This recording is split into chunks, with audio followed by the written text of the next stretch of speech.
السلام عليكم.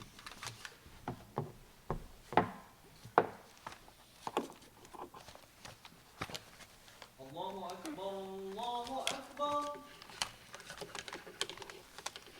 الله أكبر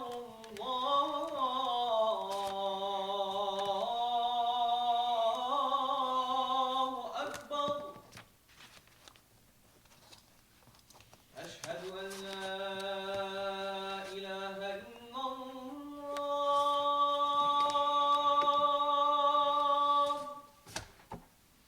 أشهد أن لا إله إلا الله أشهد أن محمدا رسول الله أشهد أن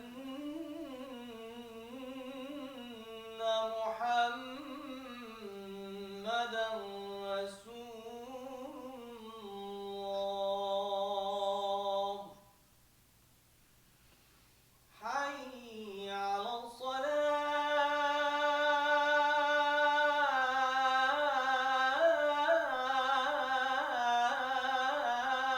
الصلاة حي على الصلاة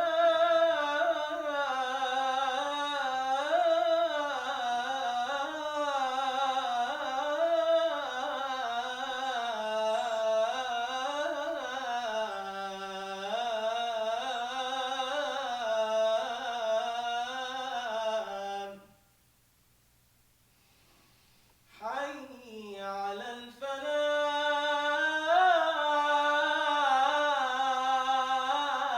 الفلاح حي على الفلاح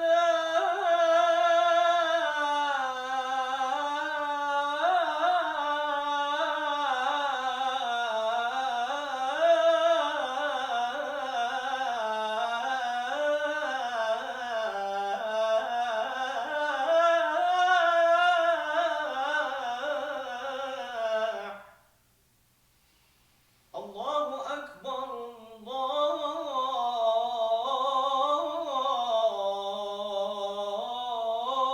الله أكبر لا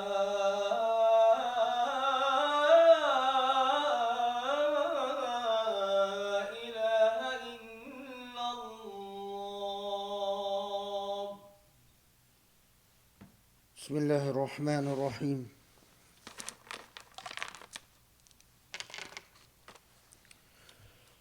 وسبحان الله العلي العظيم والحمد لله رب العالمين.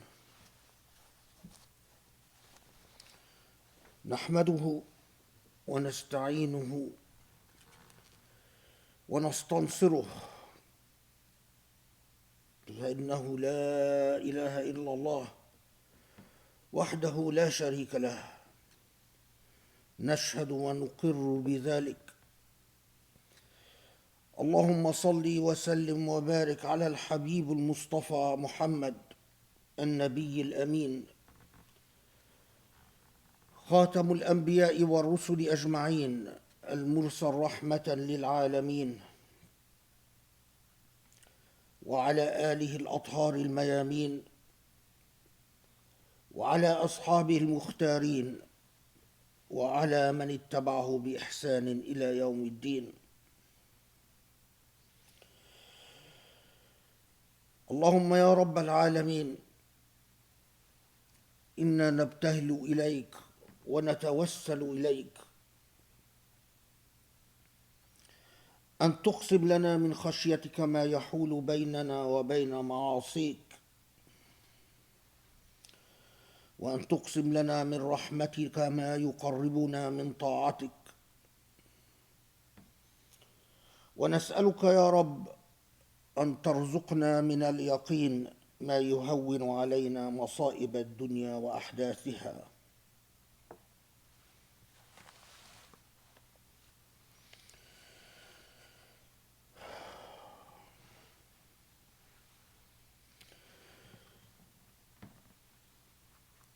In Surah Al-A'raf,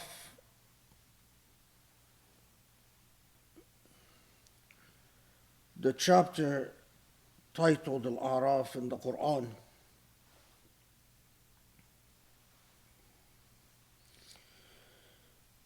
A'raf has a multitude of meanings and layers of meaning.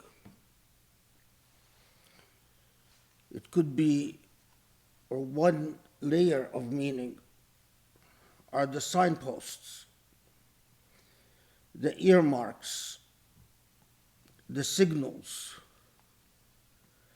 that differentiate between falsehood and truth. Araf is what could be discerned, the faculties of discernment and faculties of knowledge. And Araf could also refer to people known or people discerned and distinguished. But Surah Al-A'raf itself is concerned or focuses the gist and the thrust of the surah on those folks that can and do understand, folks who can discern falsehood from truth. But despite their abilities of discernment and despite their ability to understand, in fact, end up being entirely ineffective, end up contributing to what is wrong and what is false, not because they don't understand, but largely because of their apathy and inaction.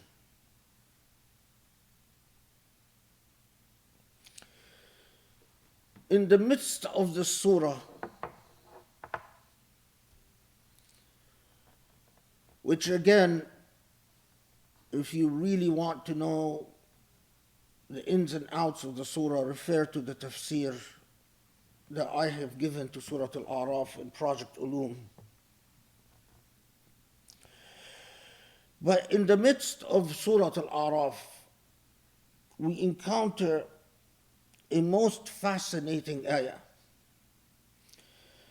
and an ayah that deserves pause and reflection, especially in our current age.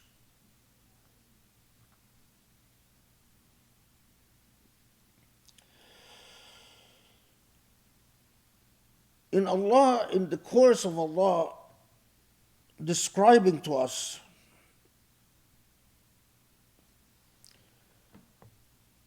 those people who have ruined themselves because they have not taken their convictions seriously.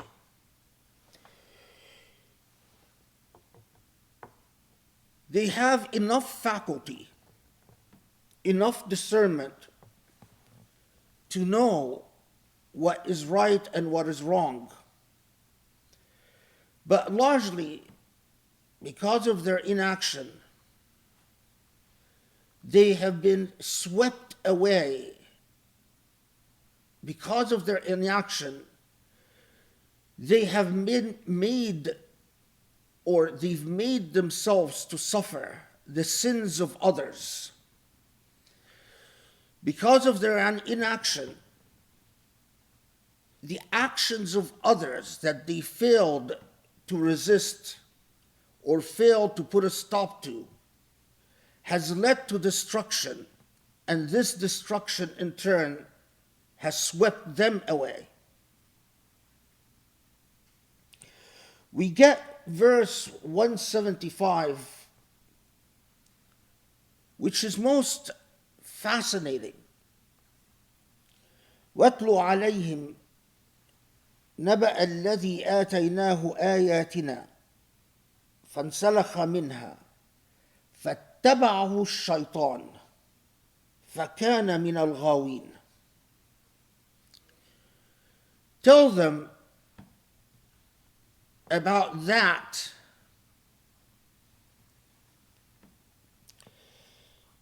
Tell them the example of a person who have received God's guidance, who have been recipient of God's guidance. آتيناه آياتنا. This individual was situated in a place where they in fact received the truth. And the context of the Quranic discourse indicates that this person not just received the truth, but recognized the truth. But after having recognized the truth, فَانْسَلَخَ مِنْهَا. Because of this person's lack of affirmative, vigilant upkeeping of the truth and service to the truth, it is as if this person allowed himself to slip away from the truth. فَانْسَلَخَ مِنْهَا, the most fascinating expression. It is as if the truth was a cloak that he once wore, but it shed away, as if it disintegrated incrementally and in pieces. فَانْسَلَخَ مِنْهَا.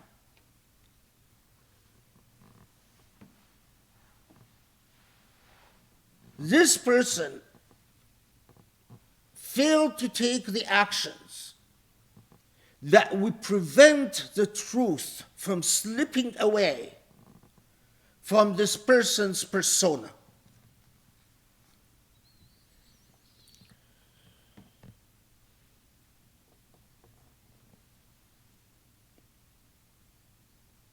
فَاتَّبَعَهُ الشَّيْطَانُ.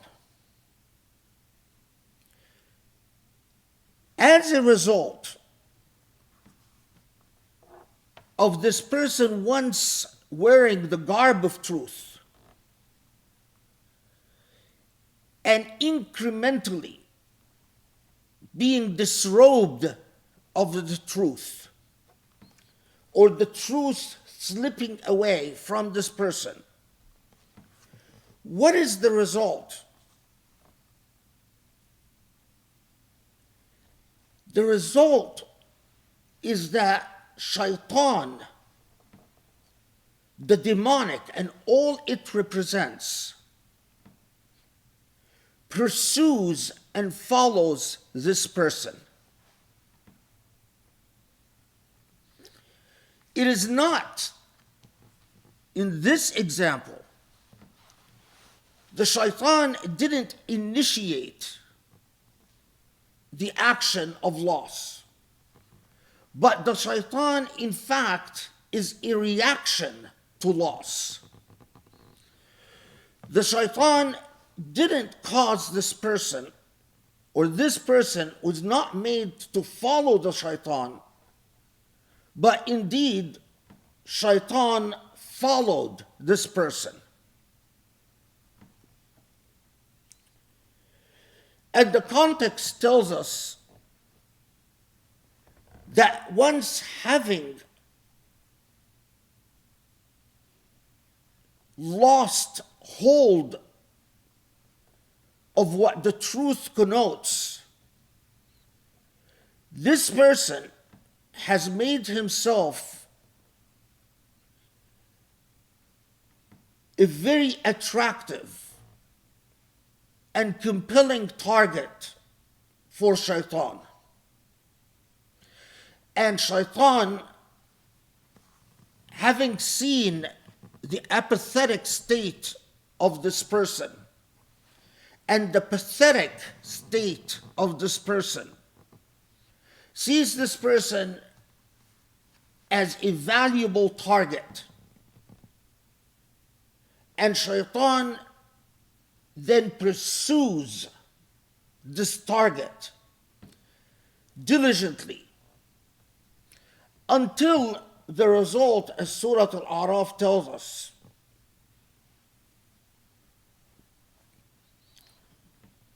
is that while at one time this person had a discernment of the truth, and having let the truth slip away, and having now become targeted by Shaytan because of this person's initiative, not because of Shaytan's initiative, and Shaytan now having pursued this person,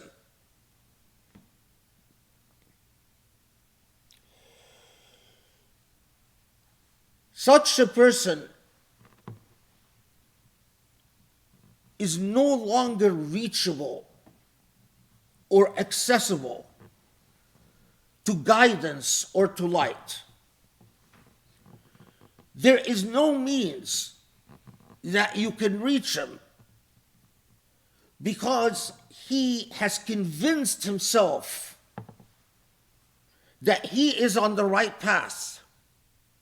He hardly notices that in fact the truth have long slipped away. He no longer lives in the light of God. In fact, he has now become accompanied by the darkness of demons. And the darkness of demons accompanies him and have become a characteristic and an earmark of this person. So much so that he becomes like a panting dog. A dog who keeps panting. Whether you chase the dog pants. And whether you leave the dog alone, the dog pants. Meaning that there is no way that you are going to be able to affect the conduct and the behavior of this person. The most and the worst type of moral and ethical loss is a loss where the immoral or unethical person is completely oblivious to the fact that they are indeed immoral and unethical. And why are they indeed oblivious to the fact that they're immoral and or unethical? Is because they've allowed themselves to live in the world of declarations, mere declarations. They say all the right things. They declare the truth. They announce the truth. They proclaim the truth. But does the truth have any bearing upon their conduct? Does it actually translate into ethical, moral conduct? And the answer is no. You see, the truth, like saying, I live for justice, I love justice, I adore justice, my whole being is about justice. This type of talk could become like a delirious drug. The talk itself could become your sufficient reward. It tickles the inner senses and deceives the inner senses by convincing you that because you've made the right declarations, you are indeed a moral man.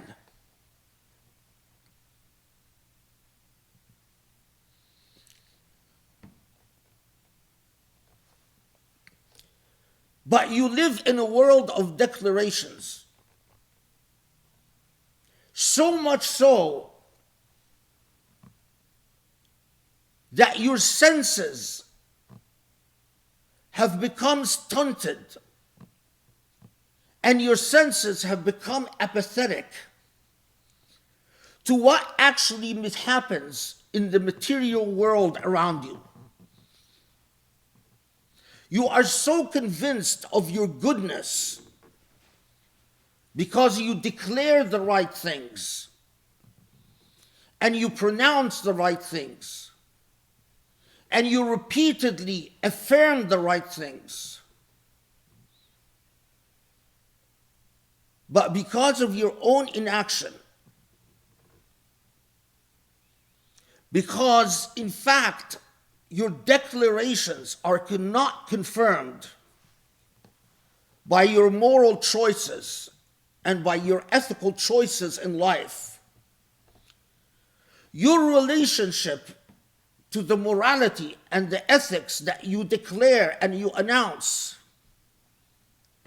have become twisted, in which you are the master of the ethics that you declare belief in, instead of the ethics being your master. Meaning that you live in a world in which you assume that whatever you do and whatever you decide, by the virtue of your declarations, is indeed the moral and ethical thing.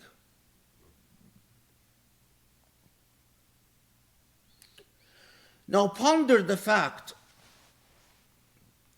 that Allah tells us that for such a person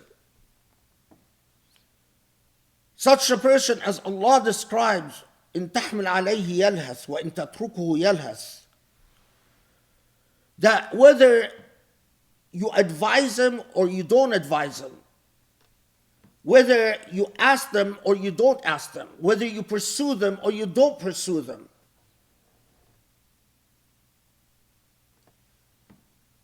They do what they want because they believe that whatever they decide and whatever action they take defines morality rather than the other way around. Allah describes this person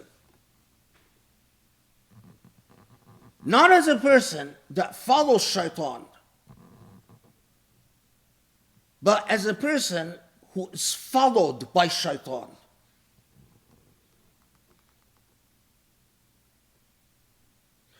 This is truly mind-boggling.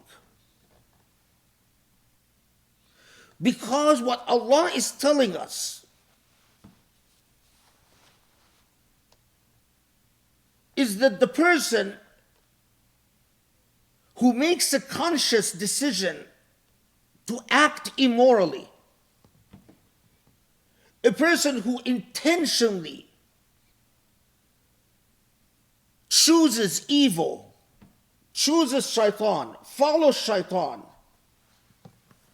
yes, that is a Shaitani person. But a Shaitani person who is obviously so.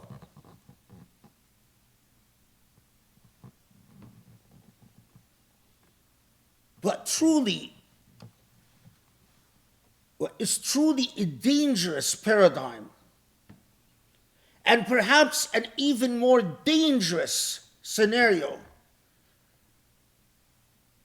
is the person who does not follow Shaitan, but a person who is followed by Shaitan.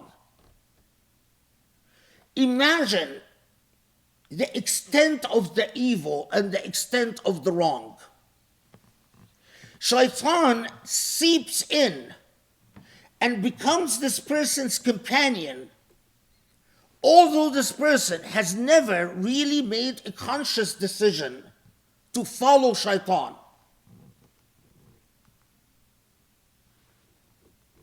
But a person who is followed, فَاتَّبَعُهُ الشَّيْطَانِ, a person who's followed by Shaitan, Shaitan has become this person's companion.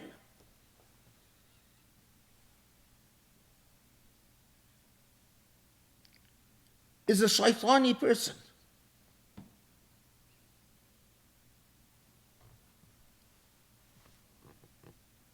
Truly an even more wearisome situation. The type of person who makes all the right declarations, who talks the right talk,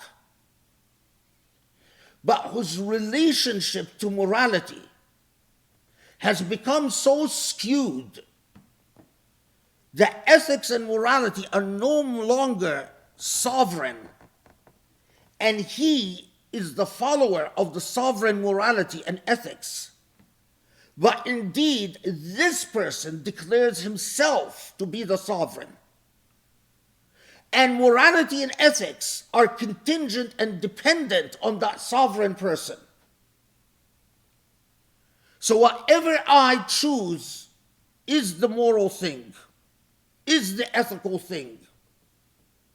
And Allah tells us, this person, this deceptive, corrupt, foul situation is so evil that effectively he has become worthy of Shaitan's companionship, although he never wakes up to the fact.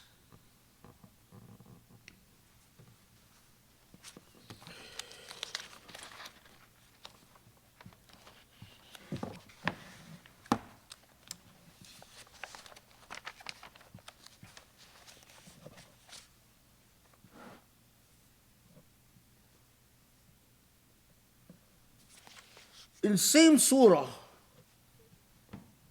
Surah Al-A'raf, we are told of the story of Moses. And after Moses returns from the mount and finds that his people have gone astray, and what Allah tells us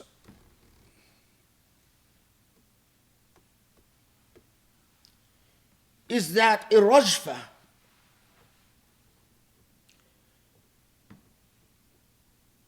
rajfa means a tremor. Moses and his people, after Moses takes action to bring his people back to the worship of the one and only true God, Moses and his people are beset by irashfa, a test whether the tremor, as some sources say, was a natural event like an earthquake, or whether in fact it was something like a plague that tested Moses and his people. But in praying to Allah for relief, Moses says, alayhi salatu wasalam, Musa alayhi salatu wasalam says, أتهلكنا بما فعل المبطلون. Allah, I know that it could be that we suffer the consequences of the error committed by the mubtilun. And in this context, what Moses ﷺ is referring to is those people who saw their fellow co-religionists go astray and worship the calf. When Moses went to the mount, many of his followers went astray and reverted to worshiping a false god.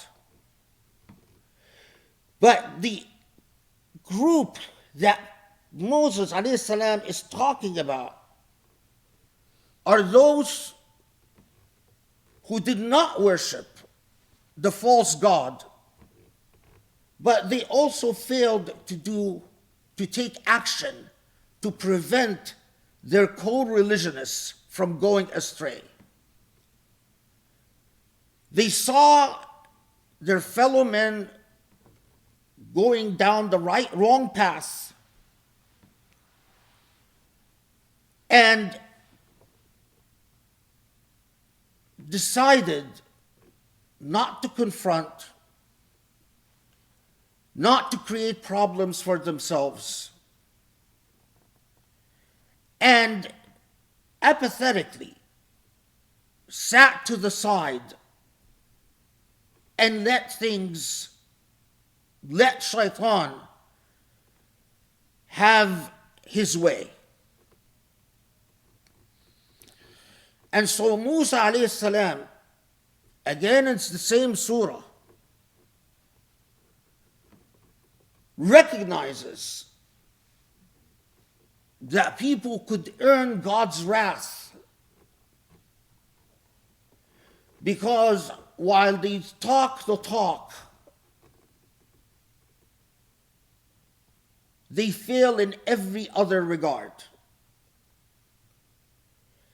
Their sin is the sin of obfuscation and confusion. It is one thing when people are clearly making the choice to do what is wrong, and they're not apologetic about following the path of wrong. But it is even more sinister and more evil, when the path of darkness is in fact promoted by the inaction of those who claim to be the defenders of truth, justice, and light.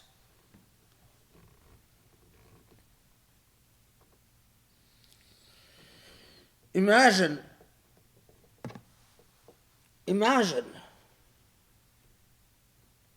that if you are in this category of human beings who Allah describes as worthy of being followed by Shaytan.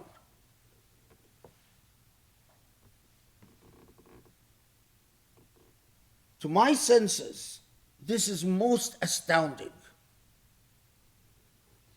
Allah repeatedly talks about evil people who make the choice to follow Shaytan.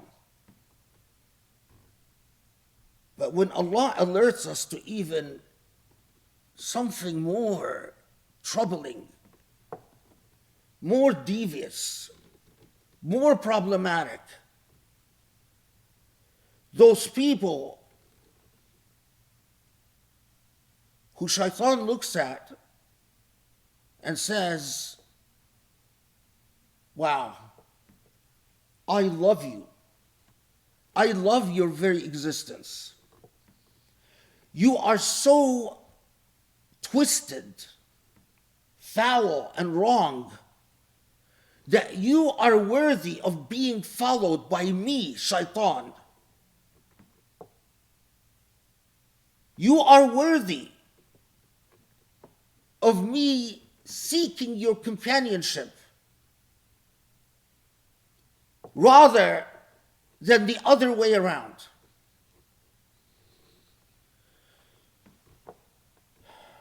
Just because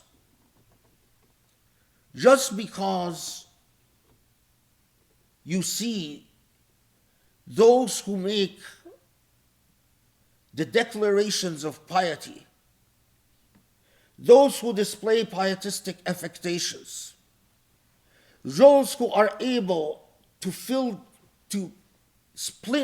spatter the speech with the symbolisms of religious talk,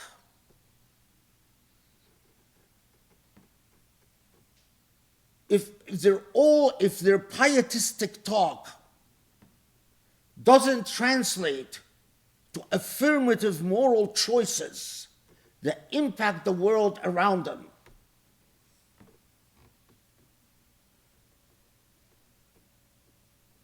then know that these folks are worthy enough for Shaitan to take them as an example in life, for Shaitan to celebrate their very existence, because they fulfill all the aims and goals of evil far more effectively than those who make the public affirmative choice of being evil. أقول قولي هذا وأستغفر الله لي ولكم وأسأل الله يستجب لكم. بسم الله الرحمن الرحيم. وسبحان الله العلي العظيم والحمد لله رب العالمين. اللهم صل وسلم وبارك على الحبيب المصطفى محمد. I follow the week's events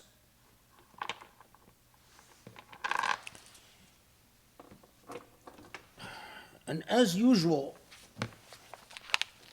my mind is boggled.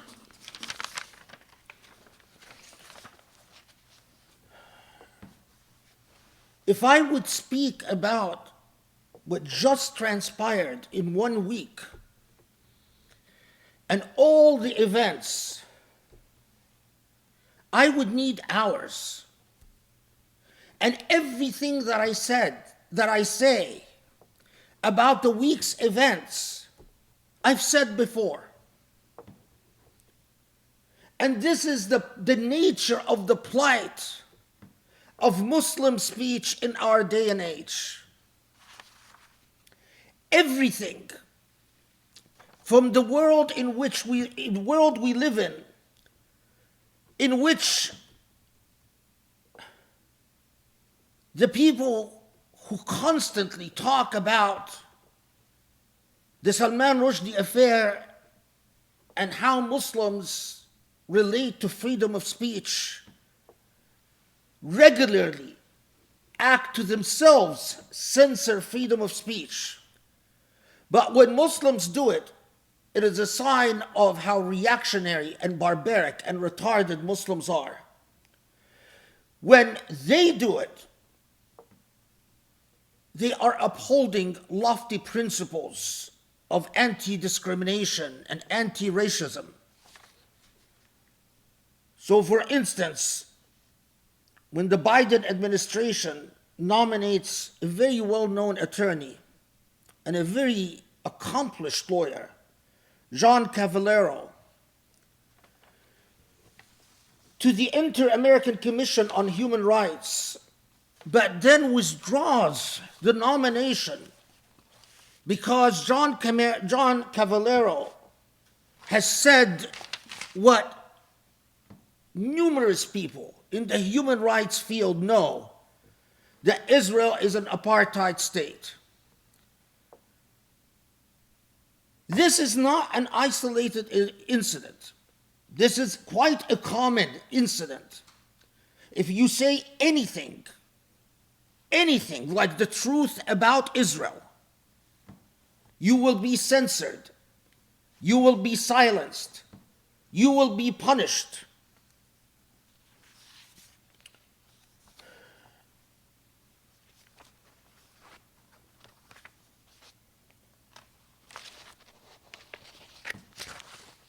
Do you choose to talk about the fact that all these Muslims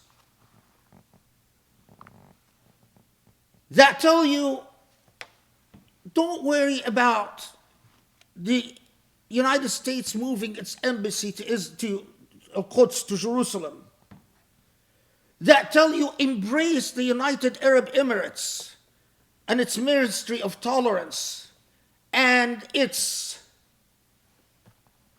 defenders and ideologues and apologetic theologians? This Saudi Arabia and the United Arab Emirates and countries like Egypt that are falling over themselves to please the Israelis. Do you talk about the fact that Israel has announced new settlements in the West Bank? Further annexations of Palestinian lands? Further colonization of Palestinian territory?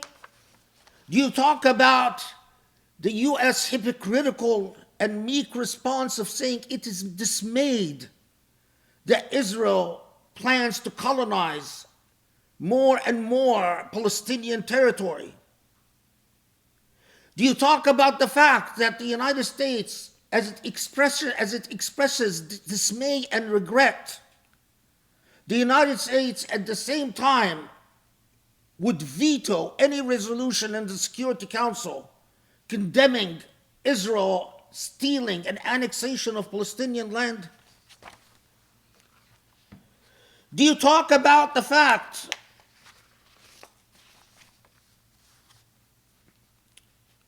that, like every week,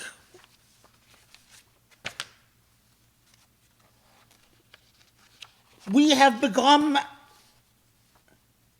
accustomed to, and in fact, largely immune to, the news of more and more Palestinians shot dead?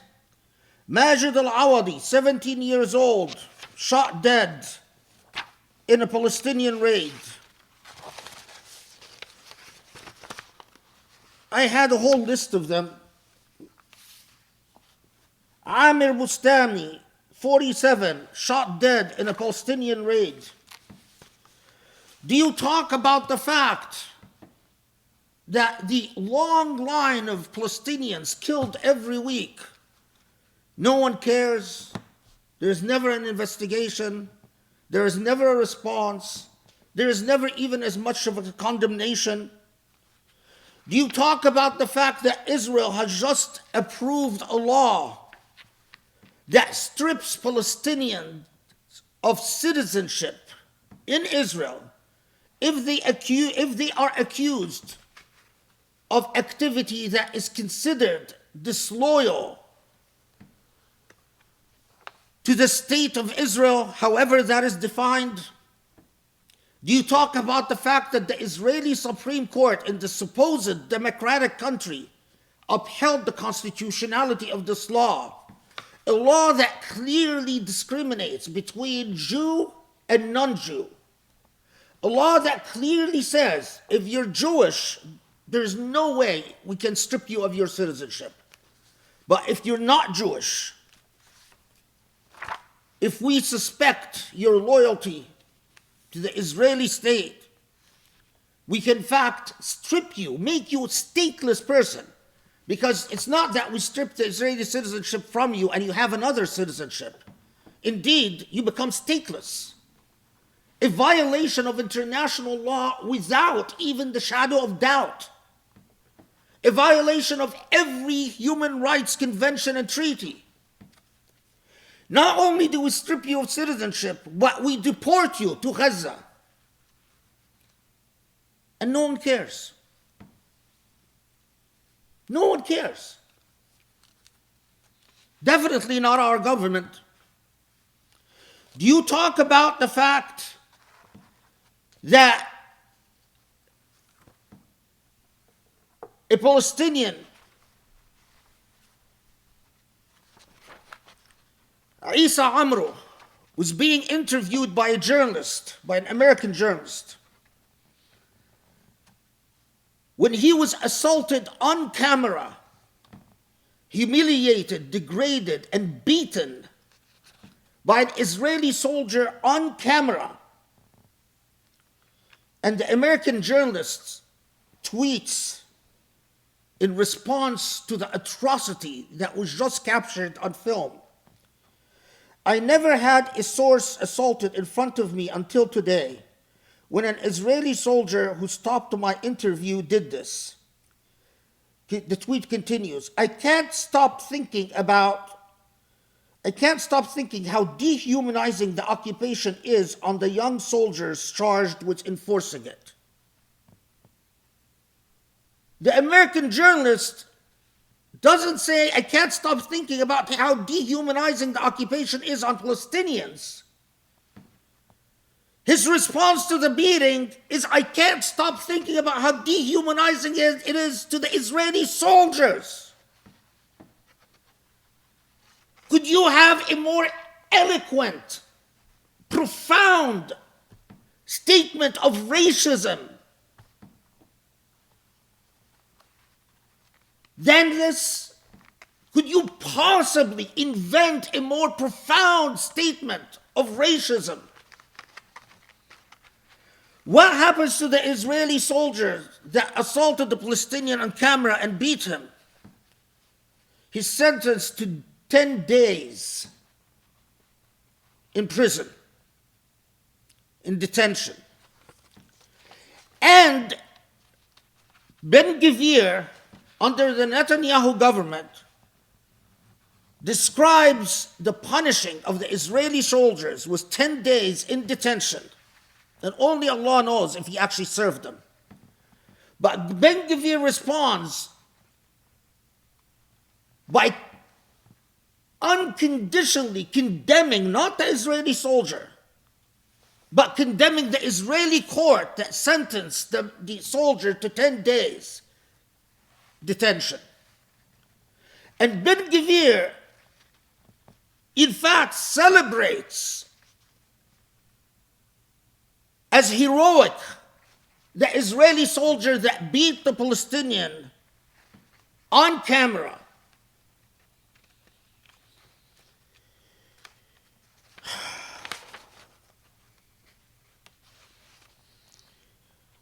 Ben-Gvir says I fully support the soldier who did not remain silent.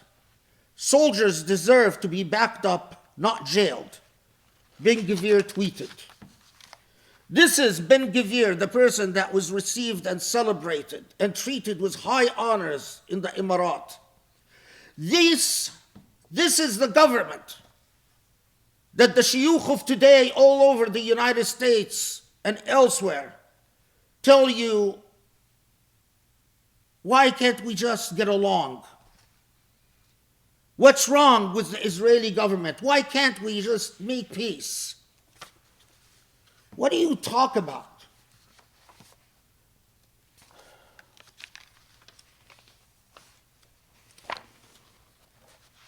Do you talk about the fact that the BBC showed a documentary that memorializes what everyone in the human rights community knows? That Modi's government in India was directly responsible for the murder of thousands of Muslims. Not just murder of thousands of Muslims in Gujarat, but the raping of thousands more of Muslim women. Thousands of Muslim women were sexually assaulted unapologetically. For all those people that think that the world of Islam centers on hijab, how about the fact that thousands of your sisters were sexually assaulted and hundreds more continue to be sexually assaulted? And when the BBC showed a documentary simply memorializing the fact that has been profusely documented by human rights organizations everywhere, that Modi's government was directly responsible for the murders and the rapes, Hindu lobbying forces the BBC to backtrack. And Hindu lobbying forces Elon Musk to take down all references to the documentary on Twitter. And no one talks about how Hindus don't understand freedom of speech. No one talks about how the Hindu religion needs to be reformed and changed and altered so that it is less fanatic, so it is less abusive. People, what do you talk about? Do you talk about the Prevent program in the UK and that fact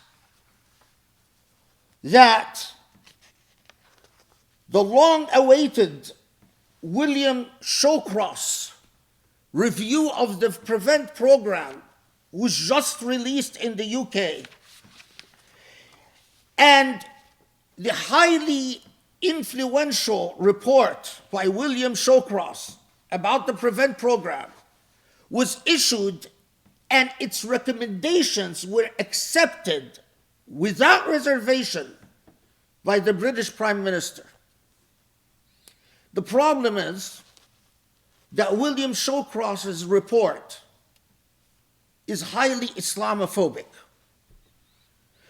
William Shawcross tells the British government that right-wing ideology, Nazism and fascism, is not the real danger. It is Islamic extremism that poses the real threat to the UK and to the rest of the Western civilization. And the report goes on and on. It's a 200-page report about all the evils of Islam and Muslim immigrants and how the British government must be vigilant in surveilling and spying and monitoring and prosecuting Muslims for all types of things. And the British Prime Minister accepted the conclusions of the report and all the recommendations without reservations.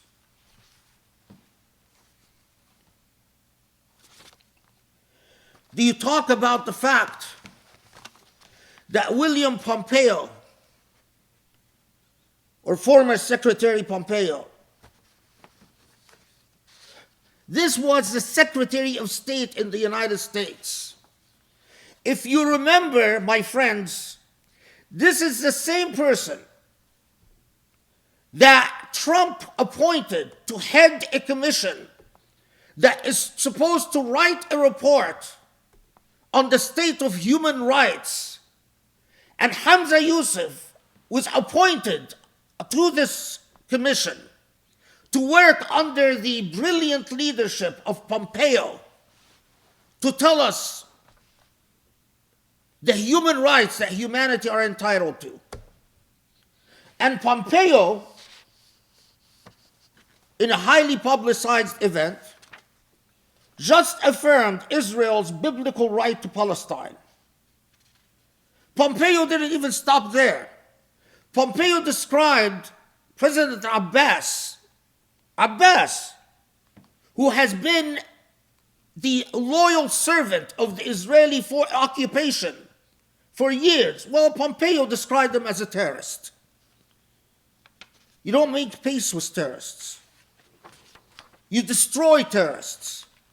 So if Abbas is a terrorist, how about the rest of Palestinians? And Pompeo says, why is Israel apologetic about settlements in occupied territory? Israel shouldn't be apologetic. All of Palestine was given by God to the Israelis. The Israelis have an unreserved biblical right to the entire Palestine, and the Palestinian people, they don't exist. Does this affect a single Muslim? Does a single Muslim put things together and say, wait, the Emirates, Saudiya, Israel, Pompeo, Hamza Yusuf, bin Baya? No. No.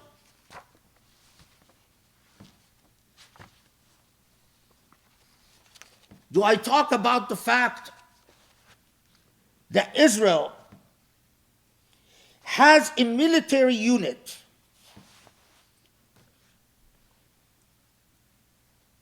Israel doesn't jail its religious extremists. Israel doesn't electrocute its religious extremists, doesn't torture them, doesn't go around talking about political Judaism and the dangers of political Judaism to the world. Israel doesn't go around saying Jewish fundamentalism is a threat to world civilization. Israel accommodates its religious extremists. In fact, it created a military unit where the ultra-Orthodox can serve. The problem with this extremist military unit is that it has been responsible for a long list of atrocities against Palestinians, the last of which is the murder of a 78-year-old American citizen. The 78-year-old American citizen, Omar Assad, lived in Milwaukee for 20 years.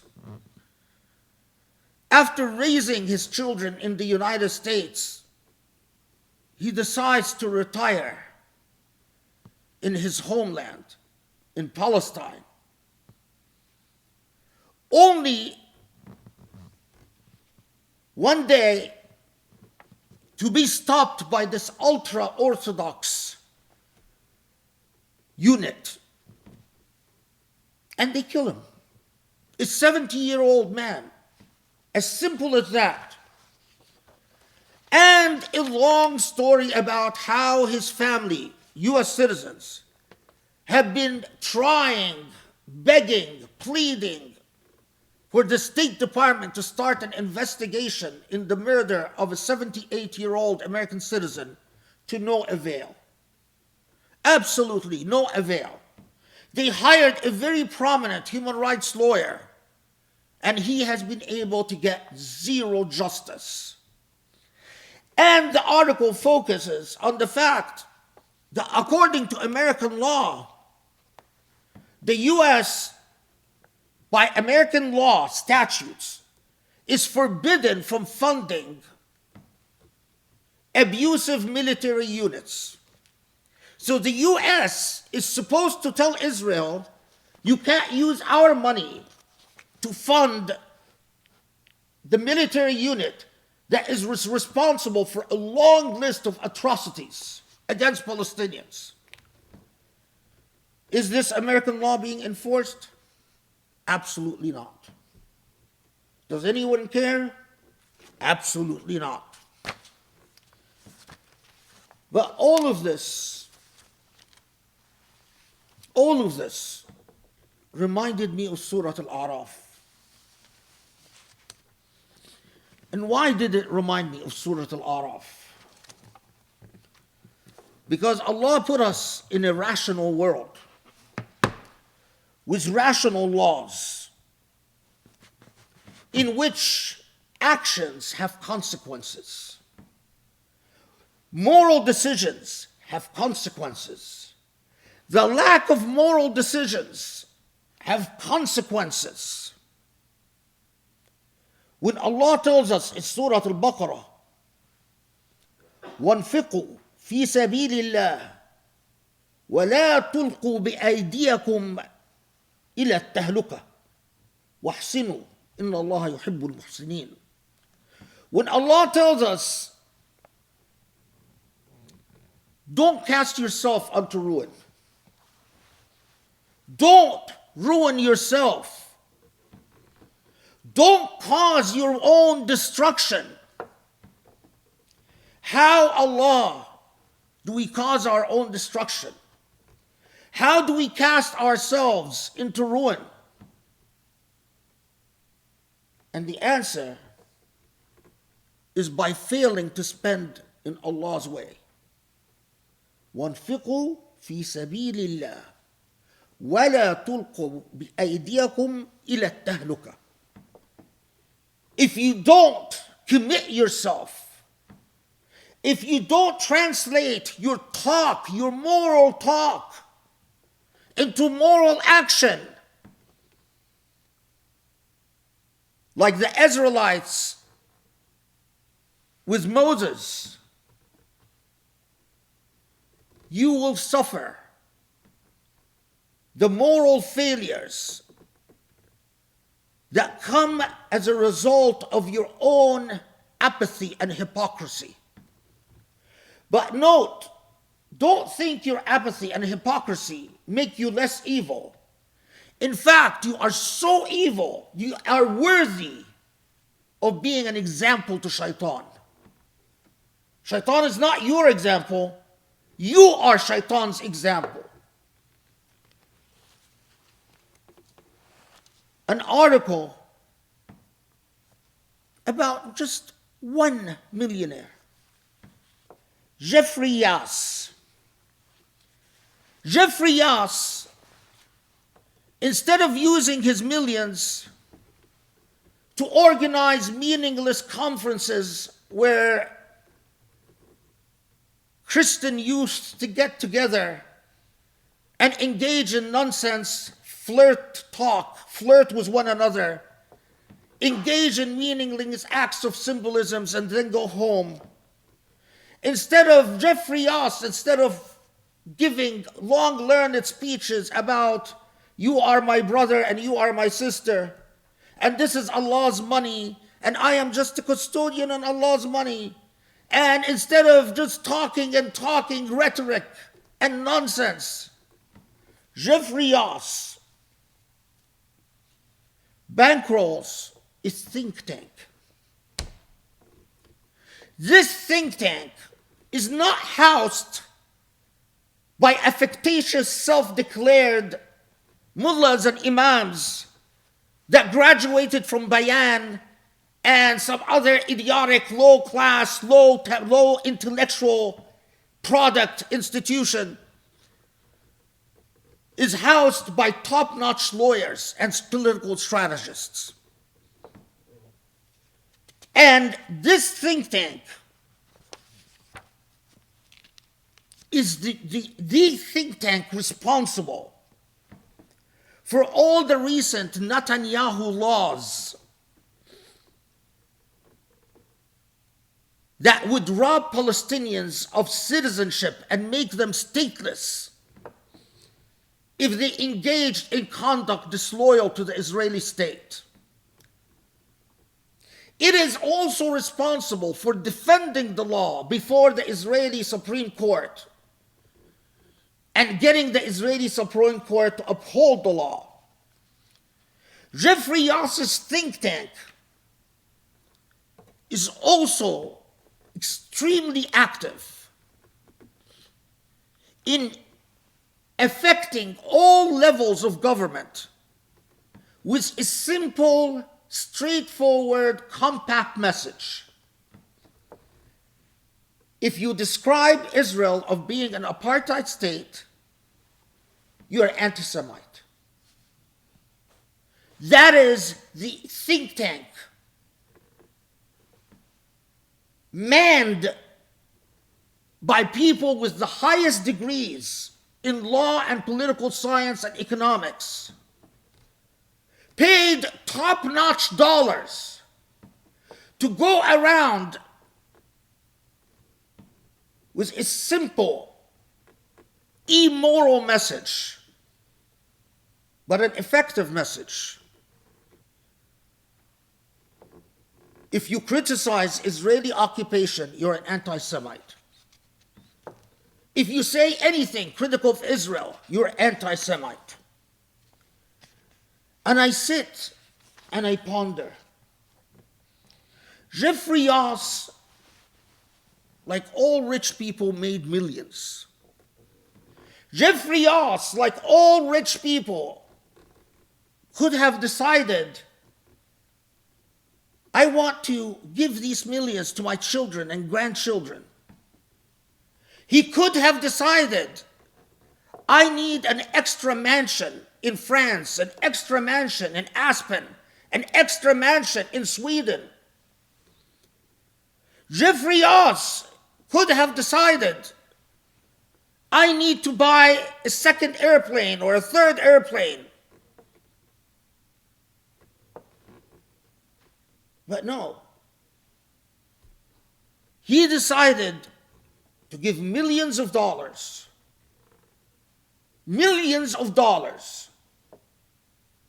to highly accomplished professionals to create and run a think tank that is highly effective in putting political pressure and on leading at the intellectual level,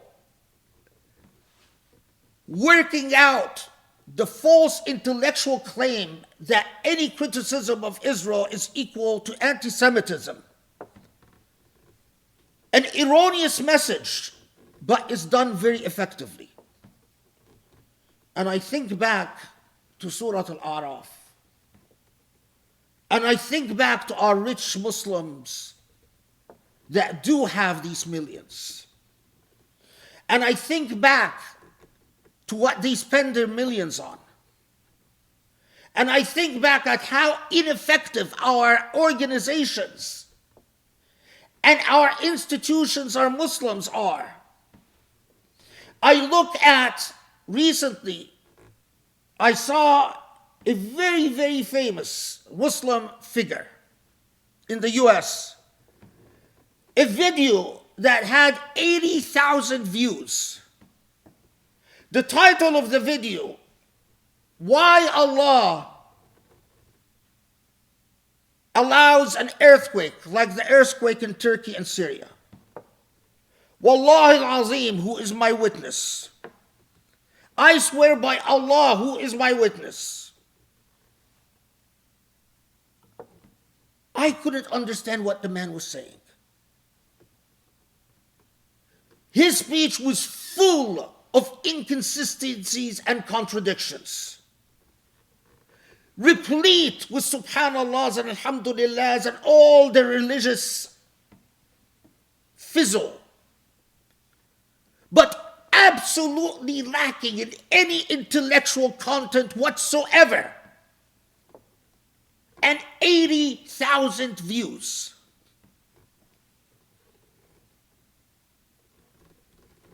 Help me figure this out. What is wrong with us? What is wrong with us as Muslims? How have we reached this state?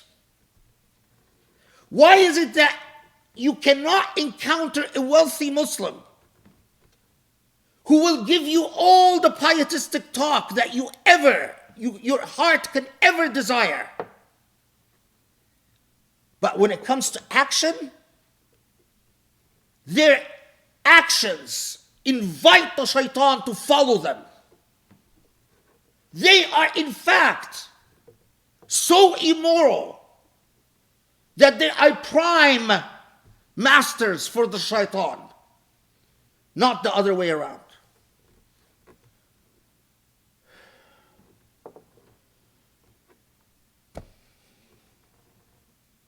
لا حول ولا قوة إلا بالله. حسبي الله ونعم الوكيل. حسبي الله ونعم الوكيل. اللهم اغفر لنا، اللهم ارحمنا يا علي يا عظيم، اللهم تب علينا، اللهم اهدنا لأقرب من هذا رشدا، إنك على كل شيء قدير. Allah, forgive our sins, guide us to the straight path.